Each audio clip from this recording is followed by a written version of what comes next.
Olá, estamos de volta para mais um estudo nesta série de lições da Escola Sabatina sobre a Epístola de Paulo aos Gálatas, o Evangelho em Gálatas. Na semana passada, nós estudamos Gálatas capítulo 5, versículos 1 a 15, onde Paulo faz um apelo pela liberdade em Cristo. Nesta semana, temos diante de nós uma conhecida passagem onde Paulo fala sobre os frutos do Espírito. Gálatas capítulo 5, versículos 16 a 26. A lição é intitulada Vivendo pelo Espírito. Comecemos então no versículo 16. Digo, porém. Esse porém conecta o argumento de Paulo com o que ele acabara de dizer, não é? Onde ele fizer um apelo pelo exercício do amor entre os irmãos na fé. Digo, porém, diz ele, em vez de eles ficarem se devorando uns aos outros, ali os crentes gálatas, andai no Espírito, diz Paulo, e jamais satisfareis a concupiscência da carne. Porque a carne milita contra o Espírito e o Espírito contra a carne, porque são opostos entre si, para que não façais o que porventura seja o vosso querer. Mas se sois guiados pelo Espírito, não estais sob a lei. Eu gostaria de destacar 3 pontos em relação a estes 3 versículos.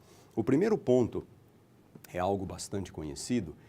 A conversão não elimina de nós a velha natureza. No momento em que entregamos o coração a Jesus, nós somos feitos novas criaturas.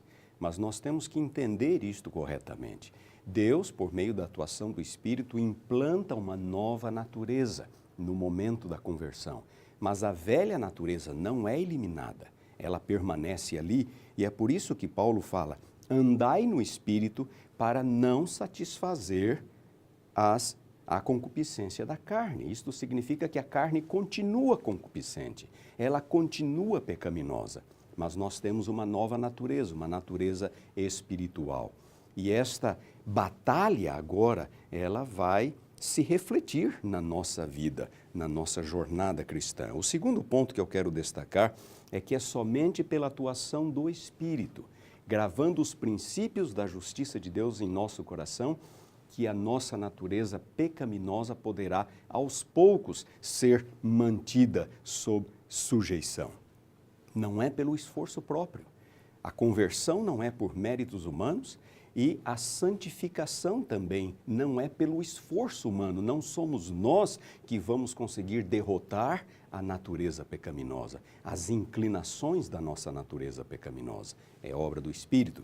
E o terceiro ponto está no versículo 18, quando Paulo diz, mas se sois guiados pelo Espírito, não estais sob a lei, não estais sob a condenação da lei. Ser guiado pelo Espírito é estar desfrutando desta nova realidade, desta nova experiência com Deus. É ser uma pessoa espiritual, guiada pelo Espírito, mas a velha natureza continua lá. Temos que estar atentos, temos que estar cientes. O apóstolo Paulo fala lá no versículo 16, andar no Espírito.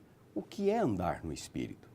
No versículo 18, ele vai dizer ser guiado pelo Espírito. Esses 2 versículos se explicam mutuamente. Ser guiado pelo Espírito é andar no Espírito. Andar no Espírito é ser guiado pelo Espírito. Já nós vamos ser um pouco mais específicos com relação a isto. Nos versículos 19 a 21, o apóstolo então se refere às obras da carne. Aquelas obras que são naturais, por assim dizer, de um ser que não foi renovado pelo Espírito. São obras naturais da natureza pecaminosa. É o produto natural da natureza pecaminosa. As obras da carne são conhecidas: prostituição, impureza, lascívia, idolatria, feitiçarias, inimizades e uma série de outras. Paulo continua até o versículo 21 e diz que todos aqueles que praticam tais coisas não herdarão o reino de Deus. Natureza pecaminosa não pode herdar o reino de Deus. Nós precisamos ser transformados pelo Espírito. Precisamos superar pelas graças do Espírito as inclinações da natureza pecaminosa. Porque se damos vazão livremente aos pendores da carne, à concupiscência da carne, nós não poderemos herdar o reino de Deus. O cristianismo nos chama para uma vida de responsabilidade moral e não para uma vida de total liberdade, onde nós podemos fazer o que quiser, violar a lei de Deus a hora e do jeito que nós quisermos. E continuando, versículos 22 e 23, o apóstolo então fala no fruto do Espírito.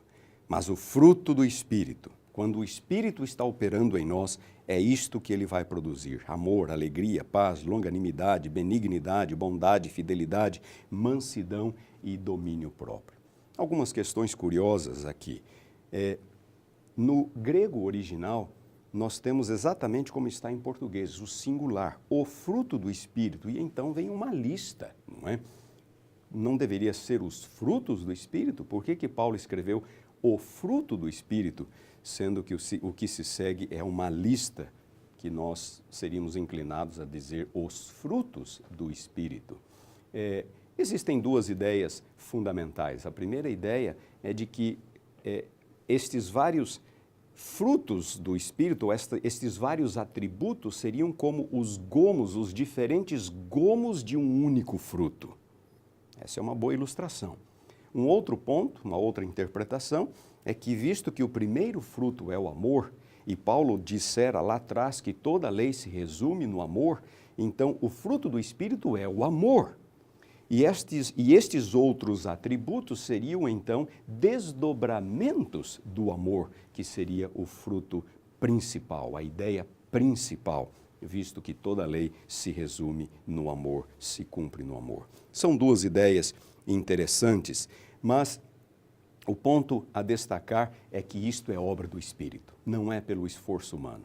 É claro que a educação, o esforço próprio, o ambiente, até pode nos levar ou levar pessoas a adotar procedimentos corretos aqui ou ali, mas nada disto é capaz de mudar genuinamente o coração humano, somente mediante a atuação do Espírito Santo e fazer com que produzamos frutos genuínos do Espírito, com que sejamos pessoas genuinamente espirituais. Contra estas coisas não há lei, diz Paulo, no versículo 23. Por quê? Porque estas coisas estão em harmonia com a lei. Notem como que a lei continua vigorando na vida do crente. Ele vai ter uma vida responsável, pautada pelos ditames da lei, mas uma vida produzida pelo Espírito. E se tudo estiver bem, contra estas coisas não há lei. Ele não vai incorrer na condenação da lei, porque ele está vivendo em harmonia com a lei. E então, no versículo 24, os que são de Cristo crucificaram a carne com suas paixões e concupiscências. Nós vamos ver, no versículo 25, que isto só é possível pelo Espírito. Nós já vimos ao longo de toda esta epístola e conhecemos por outras passagens de Paulo que isto só é possível pelo Espírito. A metáfora da crucificação é muito oportuna, é muito adequada para descrever este processo da luta contra a velha natureza. Em primeiro lugar, porque ninguém se crucifica a si mesmo. Ninguém se crucifica a si mesmo. Se eu quiser dar um tiro na minha cabeça, eu posso cortar o meu pulso, tomar um remédio, eu posso, mas eu não consigo me crucificar a mim mesmo. O máximo que eu conseguiria, talvez fosse pregar os meus próprios pés, mas eu não conseguiria jamais pregar as minhas próprias mãos. Notem o que Paulo fala em Romanos capítulo 8, versículo 13. Nós lemos o seguinte, Romanos 8, 13. Porque se viverdes segundo a carne, caminhais para a morte, mas se pelo Espírito mortificardes os feitos do corpo, certamente vivereis. Ninguém se crucifica a si mesmo. A vitória sobre a velha natureza não é, como eu já disse algumas vezes, uma realização humana. É obra do Espírito, é unicamente pela atuação do Espírito que nós podemos superar as inclinações da velha natureza, que nós podemos crucificar a carne com suas paixões. E a segunda razão pela qual esta metáfora da crucificação é bastante oportuna é porque raramente alguém que era crucificado morria no mesmo dia. A crucificação era mais um método de tortura do que propriamente um método de execução. visto que o condenado ficava pendurado na cruz e às vezes levava dias, horas, dias para morrer. A história registra de uma pessoa que levou 7 dias para morrer. Imaginem a luta, imaginem o sofrimento, a angústia, não é?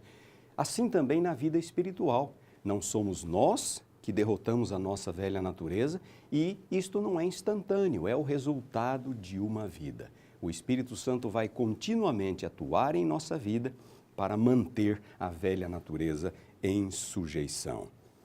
E então Paulo continua: se vivemos no Espírito, ou pelo Espírito, seria a melhor tradução aqui, se vivemos pelo Espírito, andemos no Espírito. Não nos deixemos possuir de vanglória, provocando uns aos outros, tendo inveja uns dos outros. Permita-me terminar com uma ilustração que talvez nos ajude a entender um pouco melhor como que nós vamos produzir estes frutos do Espírito. Na verdade, não somos nós, é o Espírito. Mas a pergunta é, qual é a minha participação? Por que o apóstolo Paulo diz aqui para nós mantermos, não é, a carne crucificada, com suas paixões e concupiscências, para nós andarmos no Espírito? Qual é a parte humana neste processo todo? Sabem, eu moro numa região que tem muitas laranjas. Muitas laranjas.